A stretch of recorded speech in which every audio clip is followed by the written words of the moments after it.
সুপ্রিয় শিক্ষার্থী, প্রত্যেকে কেমন আছো? আশা করি আল্লাহর অশেষ রহমতে প্রত্যেকে নিজের বাড়িতে খুব ভালো আছো। তিতাস অনলাইন ক্লাসে তোমাদেরকে স্বাগতম। আমি সুজন চন্দ্র দাস, জোনাবালি উচ্চ বিদ্যালয় সহকারী শিক্ষক। আজকে আমরা অষ্টম শ্রেণীর বিজ্ঞানের ষষ্ঠ অধ্যায় পরমাণুর গঠন নিয়ে আলোচনা করব। যদি পরমাণুর গঠন নিয়ে আলোচনা করি, এর আগে আমাকে বুঝতে হবে এই পৃথিবীতে যত সমস্ত বস্তু আছে প্রত্যেকটা বস্তুকে দুই ভাগে ভাগ করছে। একটা হচ্ছে পদার্থ, আরেকটা হচ্ছে শক্তি। পদার্থ, আরেকটা হচ্ছে শক্তি। বলছি পৃথিবীতে যত সমস্ত বস্তু আছে প্রত্যেকটা বস্তুকে দুই ভাগে ভাগ করছে। একটা হচ্ছে পদার্থ, আরেকটা হচ্ছে শক্তি। পদার্থ কাকে বলে? যার ওজন আছে, আয়তন আছে, স্থান দখল করে বল প্রয়োগে বাধা সৃষ্টি করে, সেটা হচ্ছে পদার্থ। আবার বলছি পদার্থ কাকে বলে? যার ওজন আছে, আয়তন আছে, স্থান দখল করে বল প্রয়োগে বাধা সৃষ্টি দেয়, সেটা হচ্ছে পদার্থ। তাহলে সেই দিক থেকে আমি নিজে একটা পদার্থ। কেন? কারণ আমার ওজন আছে, আয়তন আছে, আমি স্থান দখল করি, বল প্রয়োগে বাধা সৃষ্টি করি, সেটা হচ্ছে কি প্রত্যেকটা বৈশিষ্ট্যই আমার মধ্যে আছে, এই জন্য আমি পদার্থ। এখন তুমি দেখো, আবার তুমি যদি একটা ডাস্টারের কথা চিন্তা করো, এই ডাস্টার কিন্তু একটা পদার্থ। কেন? এই ডাস্টারে তোমার ওজন আছে, এই ডাস্টারে আয়তন আছে, এটা স্থান দখল করবে, বল প্রয়োগে বাধা সৃষ্টি দিবে। এখন তুমি দেখো, যদি আমি শক্তির কথা চিন্তা করি, শক্তি কাকে বলে? শক্তি হচ্ছে যাকে ধরা বা ছোঁয়া যায় না, কিন্তু ইন্দ্রিয় দ্বারা অনুভব করা যায়। কি বলছি? যাকে ধরা বা ছোঁয়া যায় না, কিন্তু ইন্দ্রিয় দ্বারা অনুভব করা যায়। যেমন সূর্যের আলো বা তাপ হচ্ছে এক প্রকার শক্তি। তাপ যে এক প্রকার শক্তি, আমি সেটা কিভাবে বুঝতে পারি? আমি সেটা তখনই বুঝতে পারি যখন সেটা আমার শরীরের মধ্যে লাগে বা আমি স্পর্শ করি। অথবা তুমি যদি দেখো, তাপ হচ্ছে এক প্রকার শক্তি, ঠিক আছে? অথবা বায়ু। তোমার যদি গরম লাগে আর গরমের সময় যদি তুমি ফ্যানটা চালু করো, যখন তোমার শরীরের মধ্যে লাগবে তখন কিন্তু তুমি সেটা অনুভব করতে পারবা বা বুঝতে পারবা। এজন্য আমরা বলতে পারি শক্তি কি? যাকে ধরা জানা, ছোঁয়া জানা, কিন্তু ইন্দ্রিয় দ্বারা অনুভব করা যায়। এখন তুমি দেখো, যদি পদার্থ হয়, পদার্থের পরে কি আছে? তোমার অণু। অণুর পরে কি আছে? পরমাণু। এখন অণু কাকে বলে? কতগুলো পরমাণু একত্রে মিলিত হয়ে একটা অণু গঠন করে। কতগুলো পরমাণু একত্রে মিলে কি গঠন করে? অণু গঠন করে। যেমন তুমি দেখো, এই হাইড্রোজেন, এটা একটা মৌল, প্লাস হাইড্রোজেন, এটা একটা মৌল, আর এটা মিলে কি হবে? H2 হবে। এটা হচ্ছে অণু। আবার পরমাণু কাকে বলে? মৌলিক পদার্থের ক্ষুদ্রাতি ক্ষুদ্রতম অংশকে বলা হয় পরমাণু। তাহলে পরমাণু জিনিসটা কি? মৌলিক পদার্থের ক্ষুদ্রাতি ক্ষুদ্র অংশ, যাকে ভাঙা বা বিশ্লেষণ করা যায় না। আর এই পরমাণু সম্পর্কে প্রথমে ধারণা দিয়েছে কে? ডেমোক্রিটাস। পরমাণু সম্পর্কে প্রথমে ধারণা দিয়েছে কে? তোমার ডেমোক্রিটাস। কে ধারণা দিয়েছে? ডেমোক্রিটাস। এই যে ডেমোক্রিটাস,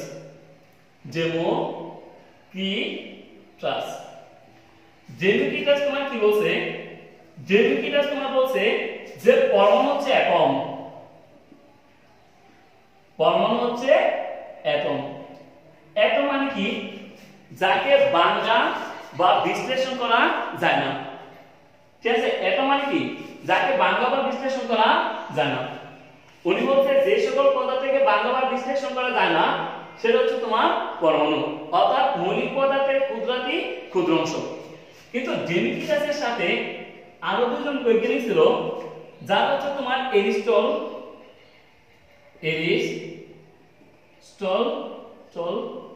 বা প্লুটো। এরিস্টটল আর প্লুটো ছিল তোমার ডেমিকিটাসের শিষ্য। ওই এরিস্টটল আর প্লেটো এই ডেমিকিটাসের সাথে দ্বিমত পোষণ করেছিল। তারা বলছিল না, পরমাণুকে ভাঙা বা বিশ্লেষণ করা যায়, কিন্তু দেখা গেছে ডেমিকিটাস যেহেতু গুরু ছিল, এরিস্টটল আর প্লেটো যেহেতু শিষ্য ছিল, এই জন্য ডেমিকিটাসের কথাটা প্রাধান্য হয়েছে, এরিস্টটল আর প্লেটোর কথাটা প্রাধান্য হয় নাই। তার মানে প্রত্যেকটি মেনে নিছে যে পরমাণুকে তোমার ভাঙা বা বিশ্লেষণ করা যায় না। ঠিক আছে, এটা হচ্ছে মৌলিক পদার্থের ক্ষুদ্রতম কণিকা। কিন্তু পরবর্তীতে দেখা গেছে না, পরমাণুকে ভাঙা যায়। এবং কিভাবে ভাঙা যায়? পরমাণুকে ভাঙা যায় তোমার দুই ভাগে।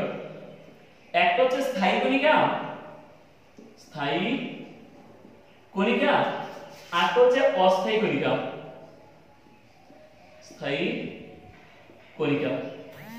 আর এই ডেমিকিটাস ধারণা ছিল তোমার 400 অব্দে, খ্রিস্টপূর্ব 400 অব্দে। এখন পরবর্তীতে কি বলছি, পরবর্তীতে দেখা গেছে তোমার পরমাণুকে ভাঙা যায় দুভাগে, ভেঙে পাওয়া যায় একটা হচ্ছে স্থায়ী কণিকা, আর একটা হচ্ছে অস্থায়ী কণিকা। স্থায়ী জিনিসটা কি? স্থায়ী কণিকা মানে হচ্ছে আমি যদি একটা পরমাণুকে ভাঙি, ভাঙা যদি অন্য কোনো কিছু না পাই, তাহলে অবশ্যই সেগুলো পাবো। কোনগুলা? এগুলো হচ্ছে তোমার, একটা হচ্ছে তোমার প্রোটন, আরেকটা হচ্ছে ইলেকট্রন, আরেকটা হচ্ছে নিউট্রন। এই ইলেকট্রন, প্রোটন, নিউট্রন হচ্ছে পরমাণুর স্থায়ী কণিকা। তার মানে কি, আমি যদি একটা পরমাণুকে ভাঙি, ভাঙার পরে আমি অন্য কোনো কিছু যদি না পাই, অবশ্যই তিনটা জিনিস পাবো, একটা প্রোটন, একটা ইলেকট্রন, আর হচ্ছে নিউট্রন। তাহলে এই যে ইলেকট্রন, এই যে প্রোটন, এই প্রোটনটা প্রকাশ করে কি দ্বারা? পি দ্বারা। এই যে ইলেকট্রন, ইলেকট্রনের প্রকাশ করে কি দ্বারা? ই দ্বারা। এন্ড নিউট্রন, নিউট্রনের প্রকাশ করে কি দ্বারা? এন দ্বারা। এই প্রোটনের প্রকাশ করে পি দ্বারা, ইলেকট্রনকে ই দ্বারা, আর নিউট্রনকে এন দ্বারা। তাহলে এই যে প্রোটন, এই প্রোটনটা ধনাত্মক, এই ইলেকট্রন, এই ইলেকট্রনটা ঋণাত্মক, আর যে নিউট্রন, নিউট্রন শূন্য বা আধানবিহীন।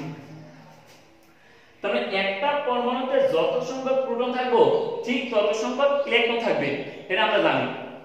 একটা পরমাণুতে যত সংখ্যক ইলেকট্রন কণিকা থাকবে ঠিক তত সংখ্যক প্রোটন কণিকা থাকবে, আর ইলেকট্রন আর প্রোটন কণিকা সেখানে থাকবে কত?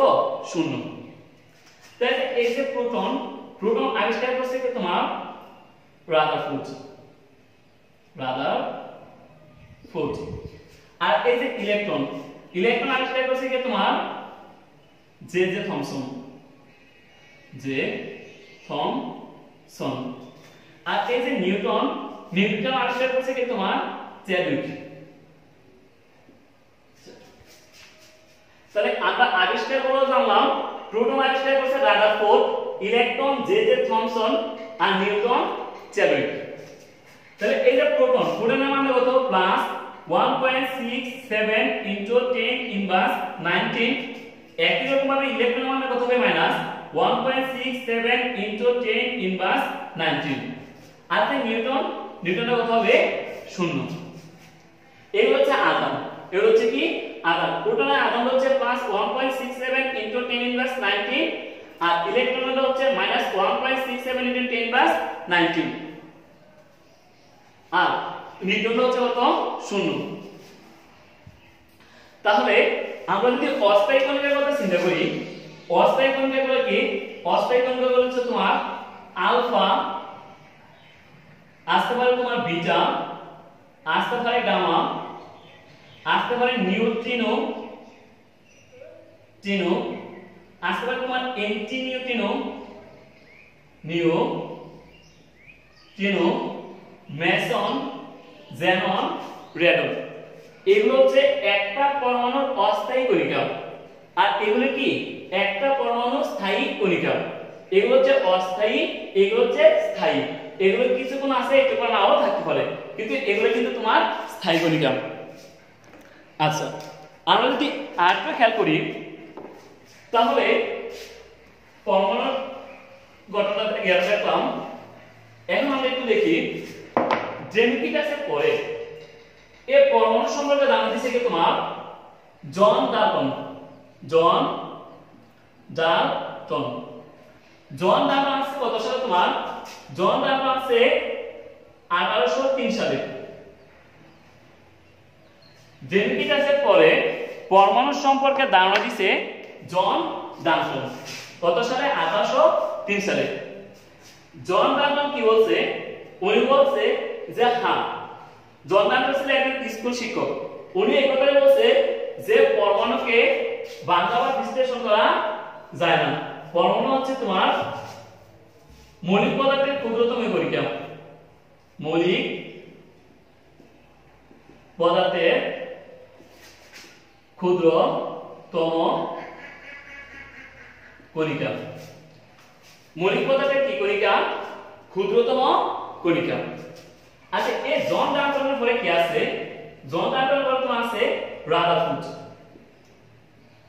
রাদারফোর্ড কত সালে আছে? 1911 সালে। রাদারফোর্ড এসে কি করছে তোমার? উনি একটা পরমাণুকে সৌরজগতের সাথে তুলনা করছে। কার সাথে তুলনা করছে? জগতের সাথে তুলনা করছে। তুলনা করছে যার নাম দিয়েছেন উনি solar system of atom model. কি? Solar system of atom model. আচ্ছা, যদি solar system of atom model হয় তাহলে আমরা একটু খেয়াল করি তো, যদি একটা সৌরজগতের কথা চিন্তা করি, একটা সৌরজগতের প্রথম কে থাকে? সূর্য। সূর্যের পরে কি থাকে? ভিন্ন গ্রহ থাকে। প্রথম কে আছে? সূর্য। সূর্যের পরে কে? বুধ। তারপর কে? শুক্র। তারপরে পৃথিবী। তারপরে মঙ্গল। বুধ, শুক্র, পৃথিবী, মঙ্গল, শনি, ইউরেনাস, নেপচুন, প্লুটো, ভল্কান। এগুলো কিন্তু বিভিন্ন গ্রহ। এগুলো কি? বিভিন্ন গ্রহ। কিন্তু কার কেন্দ্র করে ঘুরে প্রত্যেকটা গ্রহ? প্রত্যেকটা গ্রহ সূর্যকে কেন্দ্র করে ঘুরে। একই রকম ভাবে আমি যদি একটু খেয়াল করি, একটা পরমাণু, এই পরমাণু মূল কেন্দ্রে কি অবস্থান করে? নিউক্লিয়াস। একটা পরমাণু মূল কেন্দ্রে কি অবস্থান করে? নিউক্লিয়াস। কি? আর একটা পরমাণু বাইরে কি অবস্থান করে? ইলেকট্রন। পরমাণু বাইরে কি অবস্থান করবে? ইলেকট্রন। আর ভিতরে কি অবস্থান করবে? ভিতরে অবস্থান করবে প্রোটন। উনি কেন সৌরজগতের সাথে তুলনা করছে আমরা একটু দেখি তো। একটা সৌরজগতের মূল কেন্দ্রে অবস্থান করে সূর্য, একটা পরমাণুর মূল কেন্দ্রে অবস্থান করে নিউক্লিয়াস। অন্যান্য গ্রহগুলোর তুলনায়, যেমন বুধ, শুক্র, পৃথিবী, মঙ্গল, শনি, ইউরেনাস, নেপচুন, প্লুটো, ভল্কান, এই গ্রহগুলোর তুলনায় সূর্য কিন্তু অত্যন্ত ক্ষুদ্র জায়গা ধরে আছে। ঠিক একই রকম ভাবে একটা পরমাণুতে যে নিউক্লিয়াস আছে, নিউক্লিয়াসটা কিন্তু ক্ষুদ্রতম জায়গা ধরে করে আছে, এবং একটা পরমাণুর সমস্ত যে শক্তি, এই শক্তিটা বহন করে তোমার নিউক্লিয়াস। একই রকম ভাবে একটা গ্রহের সমস্ত শক্তিটা বহন করে কেডা? সূর্য। সমস্ত শক্তিটা বহন করে সূর্য। আর কারণ পৃথিবীর সমস্ত শক্তির মূল উৎসটা কি? সূর্য। আবার এই সূর্যটাকে কেন্দ্র করে বুধ, শুক্র, পৃথিবী, মঙ্গল গ্রহগুলো ঘুরে। ঠিক একই রকম ভাবে একটা পরমাণুতে তোমার ইলেকট্রন, প্রোটন গুলো নিউক্লিয়াসকে কেন্দ্র করে ঘুরে। তাহলে এর সাথে এটা তুলনা করা যায়। কিন্তু পরবর্তীতে দেখা গেছে কিছু তোমার সীমাবদ্ধতার কারণে এর সাথে এটা তুলনা করা যায় না। বলছে কেন? কারণ তুমি দেখো, এই যে গ্রহগুলো, একটা গ্রহ কিন্তু অন্য একটা গ্রহ থেকে হাজার হাজার মাইল, লক্ষ লক্ষ মাইল দূরে। কিন্তু একটা গ্রহ, কিন্তু একটা পরমাণুতে এগুলো কিন্তু ভিন্ন অরবিটাল বা কক্ষপথ। কক্ষপথ আমরা জানি কোন একটা পরমাণু ইলেকট্রন ত্যাগ করে এক শক্তি স্তর থেকে অন্য শক্তি স্তরে যাইতে পারবে, কিন্তু যদি একটা গ্রহ অন্য একটা গ্রহের সাথে ধাক্কা খায় বা একটা অপরটার সংস্পর্শে আসে তাহলে সমগ্র পৃথিবী ধ্বংস হয়ে যাবে। তা সেটা সম্ভব? সম্ভব না।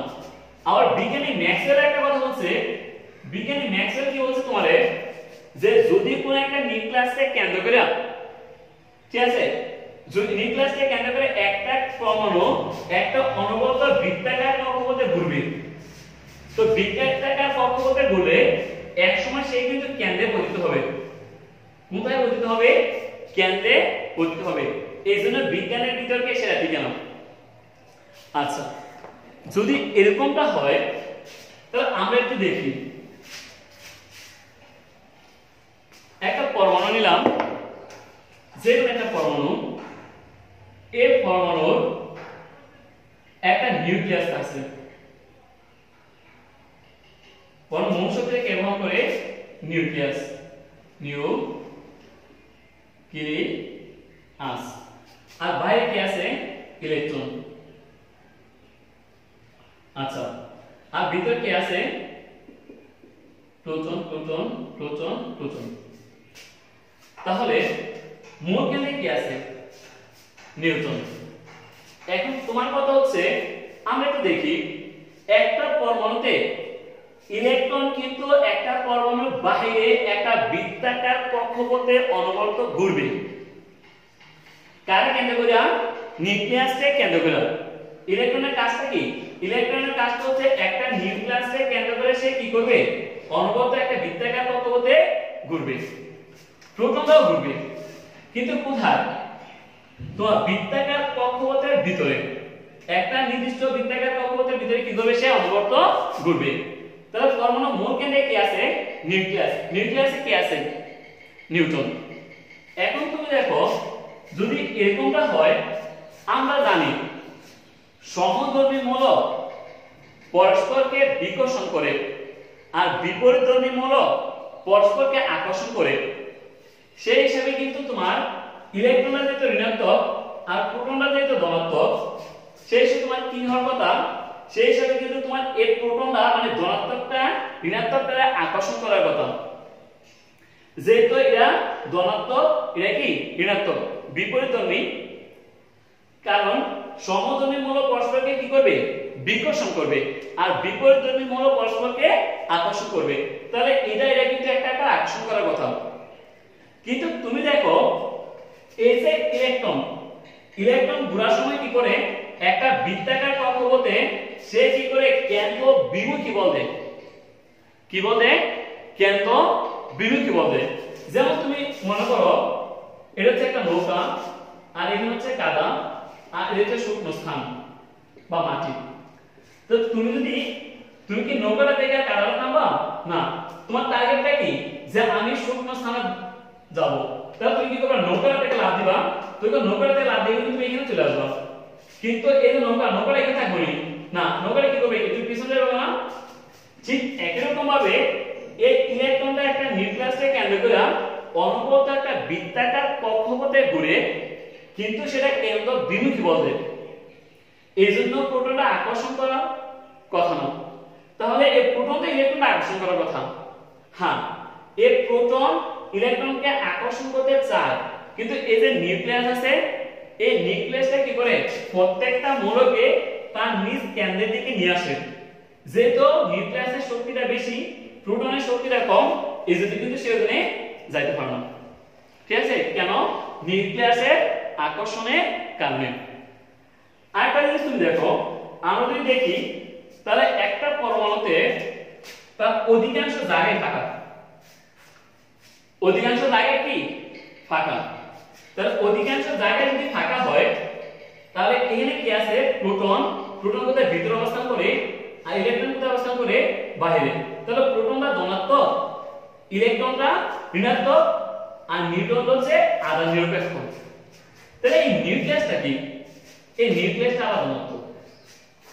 নিউক্লিয়াসটা কি? ধনাত্মক। নিউক্লিয়াসটা কিভাবে ধনাত্মক? এখানে একটা তোমার ও স্বর্ণপাত পরীক্ষার মাধ্যমে প্রমাণ করা যায় নিউক্লিয়াসটা যে ধনাত্মক। ওকে? আচ্ছা,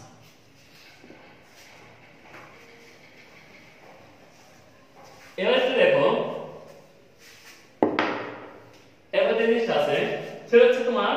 নিলস বোর।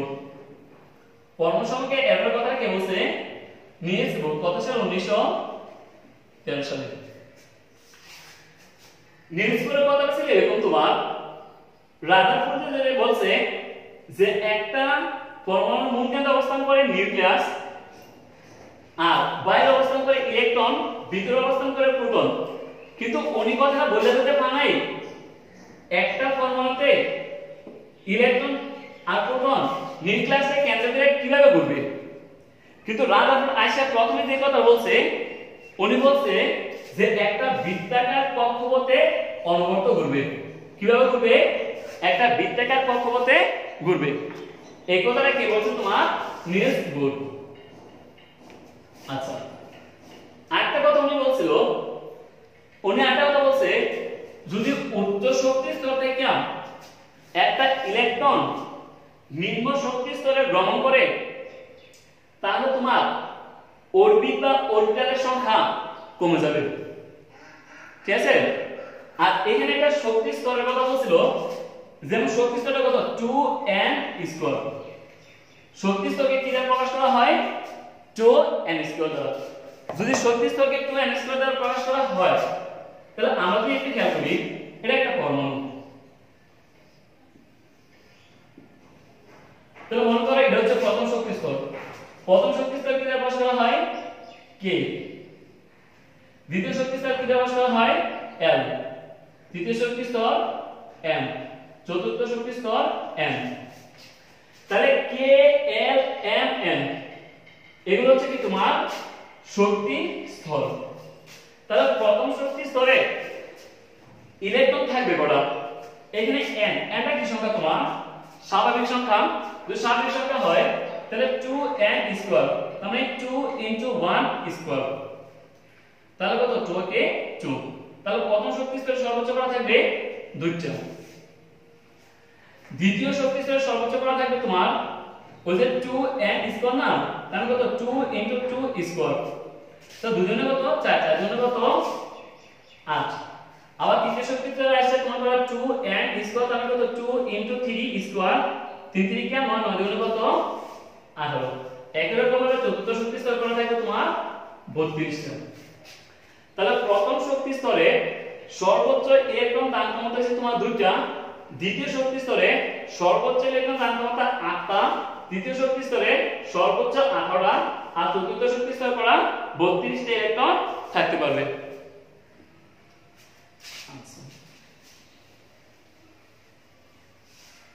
এখন তুমি দেখো পারমাণবিক সংখ্যা। কি সংখ্যা? পারমাণবিক সংখ্যা। পারমাণবিক সংখ্যা কাকে বলে? কোন একটা পরমাণুতে উপস্থিত প্রোটন সংখ্যাকে বলা হয় পারমাণবিক সংখ্যা। কোন একটা পরমাণুতে উপস্থিত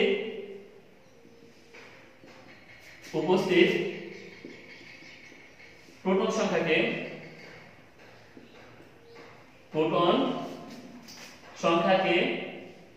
বলা হয় পারমাণবিক সংখ্যা। বিগ সংখ্যা যাকে প্রকাশ করা হয় তোমার z দ্বারা। পারমাণবিক সংখ্যাকে কি দ্বারা প্রকাশ করা হয়? z। তাহলে ভর সংখ্যা কাকে বলে? ভর সংখ্যাটা কি? ভর সংখ্যা হচ্ছে তোমার নিউটন সংখ্যা প্লাস প্রোটন সংখ্যার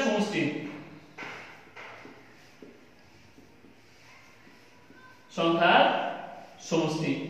বা নিউটন সংখ্যা ও প্রোটন সংখ্যার যোগফলকে ভর সংখ্যা বলা হয়।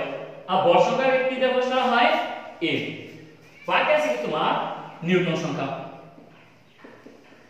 টন সংখ্যা। তাহলে নিউটন সংখ্যাটা কি? নিউটন সংখ্যাটা হচ্ছে তোমার ভর সংখ্যা মাইনাস প্রোটন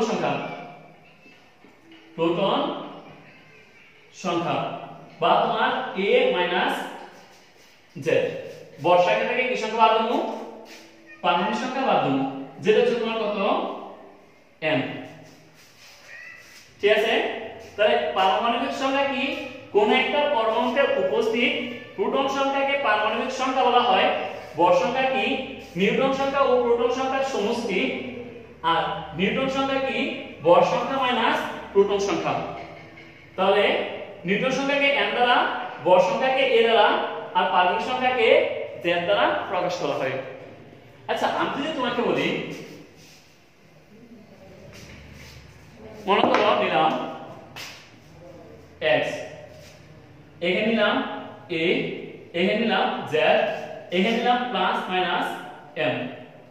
আমি যদি বলি যে এই যে x plus minus m a z, দেখো কি বলো তুমি? আমরা এটা দ্বারা বুঝতে পারি x হচ্ছে কোন একটা মৌল। x টা কি? কোন একটা মৌল। এই পর্যন্ত আবিষ্কৃত মৌল করা 118টা। 118টার মধ্যে x হচ্ছে কোন একটা মৌল। আর এখানে a হচ্ছে ওই মৌলটার ভর সংখ্যা। আর এখানে z হচ্ছে ওই মৌলের পারমাণবিক সংখ্যা। আর প্লাস মাইনাস m দ্বারা বোঝায় যদি কোন একটা মৌল ইলেকট্রন ত্যাগ করে তখন সেটা হবে তোমার ধনাত্মক, আর যদি কোন একটা মৌল ইলেকট্রন গ্রহণ করে তখন সেটা হচ্ছে ঋণাত্মক। ঠিক আছে? আচ্ছা, এখন তুমি দেখো একটা মৌল থেকে কয়টা জিনিস বের করতে পারবে? বের করতে পারবে তুমি ভর সংখ্যা, বের করতে পারবে পারমাণবিক সংখ্যা, বেগ সংখ্যা, বের করতে পারবে নিউটন সংখ্যা, বের করতে পারবে ইলেকট্রন সংখ্যা, সংখ্যা, পারমাণবিক সংখ্যা, ভর সংখ্যা, পারমাণবিক সংখ্যা, ইলেকট্রন সংখ্যা, নিউটন সংখ্যা, এটা কি? প্রোটন সংখ্যা। তোমাদের বলে দেই, অষ্টম শ্রেণীতে আমরা বলছিলাম এই পর্যন্ত আবিষ্কৃত মৌল কণা 118টা। 118টার মধ্যে তোমাকে অবশ্যই 1 থেকে শুরু করে 13 পর্যন্ত, তার মানে হাইড্রোজেন থেকে শুরু করে জিঙ্ক পর্যন্ত এই 30টা মৌল সম্পর্কে তোমার জানা থাকতে হবে। কমে বেশি হলে আরো বেটার। তোমার এখান থেকে এই যে হাইড্রোজেনের পারমাণবিক সংখ্যা জানা থাকতে হবে, ভর সংখ্যাটা জানা থাকতে হবে। হ্যাঁ, বিশেষ করে পারমাণবিক সংখ্যা আর ভর সংখ্যাটা জানা থাকতে হবে। যেমন দেখো তুমি, আমি যদি এখানে সোডিয়াম নেই, তাহলে সোডিয়ামের ভর সংখ্যা কত? সোডিয়ামের ভর সংখ্যা হচ্ছে 23। পারমাণবিক সংখ্যা কত? 11। নিউটন সংখ্যা কত? আমরা আগে বলেছি n সমান a - z। তার মানে 23 থেকে যদি আমরা 11 জায়গা 12, তাহলে ইলেকট্রন সংখ্যা কত আমার? যেহেতু পারমাণবিক সংখ্যা প্রোটন সংখ্যা তো একই, তো প্রোটন সংখ্যা কত? প্রোটন সংখ্যা হচ্ছে তোমার 11। তাহলে ইলেকট্রন সংখ্যা কত তোমার? 11। এখন তুমি বলো তো কোন একটা মৌলের ভর সংখ্যা, পারমাণবিক সংখ্যা, নিউটন সংখ্যা, ইলেকট্রন সংখ্যা, প্রোটন সংখ্যার মধ্যে কে পরিবর্তন হতে পারবে? কে পরিবর্তন হতে পারবে? হতে পারবে তোমার ইলেকট্রন সংখ্যা। কি সংখ্যা? ইলেকট্রন। যেমন এখানে ইলেকট্রন কত? Sodium plus. এখানে সোডিয়াম প্লাস মানে কি? সে ধনাত্মক, সে দিছে যে কত? তাহলে এই ভর সংখ্যাটা কত? 23। এই পারমাণবিক সংখ্যা কত? 11। এই নিউটন সংখ্যা কত? 12। আর ইলেকট্রন সংখ্যা কত? ইলেকট্রন সংখ্যা হচ্ছে তোমার যেহেতু সে একটা দিয়ে দিছে, তার মানে এখানে কত হবে? 10। আর প্রোটন সংখ্যা কত? 11। একই রকম ভাবে আমি এখানে ক্লোরিন ইনভার্স দিই, তাহলে ক্লোরিন ইনভার্স দিলে তোমার ক্লোরিনের ভর সংখ্যাটা কত? ভর সংখ্যা তোমার 35.5। আর তোমার পারমাণবিক সংখ্যাটা কত? পারমাণবিক সংখ্যাটা হচ্ছে 17। তাহলে নিউটন সংখ্যাটা কত? যদি বাদ দেয় তাহলে এখানে কত? 17.5 বা 18 ধরা হয়। আর এখানে যে কত হবে তোমার? যেহেতু ইলেকট্রন সংখ্যা তুমি একটা দিয়ে দিছো, এখানে ক্লোরিন ইনভার্স, তার মানে সে কিন্তু নিচে নিয়া এখানে কত হবে তোমার? 18। আর এখানে আবার কত থাকবে? 17.5 থাকবে। ঠিক আছে? তাহলে এখন তুমি বলো তো যদি এরকমটাই হয়, আচ্ছা আমরা একটা কাজ করি, 35 ধরি। যদি 35 ধরি তাহলে এখানে কত? 17, এখানে কত? 18, এখানে 18 কিন্তু এখানে তোমার কত আসবে 17। তাহলে তুমি দেখো এই যে প্রোটন সংখ্যা, ওই যে তোমার পারমাণবিক সংখ্যা, এই যে প্রোটন সংখ্যা আর এই যে পারমাণবিক সংখ্যা, তার কিন্তু কোনো পরিবর্তন হয় নাই। পরিবর্তন হয়েছে কার? পরিবর্তন হয়েছে তোমার ইলেকট্রন সংখ্যা। তার মানে কোন একটা পরমাণুতে কোন মোলে কে পরিবর্তন হয়? একমাত্র ইলেকট্রন সংখ্যা পরিবর্তন হয়। ইলেকট্রন সংখ্যাটা বাড়তে পারে, কমতে পারে। কেন? কারণ প্রত্যেকটা মোলে লাস্টে যে ইলেকট্রনটা থাকে, অপর একটা ইলেকট্রনের প্রতি তার একটা আসক্তি থাকে। কেন আসক্তি থাকে? কারণ আমরা জানি প্রত্যেকটা মূলই চায় তার সর্বশেষ শক্তি স্তরে অষ্টক পূর্ণ করুক। কেন? যদি কোন একটা মূল তার সর্বশেষ শক্তি স্তরে অষ্টক পূর্ণ করতে পারে, তখন সে নিষ্ক্রিয় হয়। কি হয়? নিষ্ক্রিয় হয়। এই জন্য প্রত্যেকটা মূলের টার্গেট থাকে তার সর্বশেষ শক্তি স্তরে যে কোনো ভাবে কয়টা পূর্ণ করবে? অষ্টক পূর্ণ করবে। অষ্টক পূর্ণ করলে বাইরে থেকে কেউ এসে তাকে আর সরাতে পারবে না। ওকে, আচ্ছা, বাকি যেগুলো আছে এগুলো আমরা পরবর্তী ক্লাসে আলোচনা করব। আজকে এটুকু পর্যন্তই থাক। তোমরা কিন্তু বাড়িতে অবশ্যই ঠিকমতো লেখাপড়া করবে, ঠিক আছে? তোমাদের পরীক্ষা হবে এই নিয়ে কোনো যাতে, ঠিক আছে, মনের মধ্যে সংকোচ কাজ না করে, ঠিক আছে? পরীক্ষা হবে, ঠিক আছে? বাড়িতে প্রত্যেকে যার যার অবস্থান থেকে লেখাপড়া চালিয়ে দাও, ঠিক আছে? প্রত্যেকে ভালো থাকো, গুড বাই।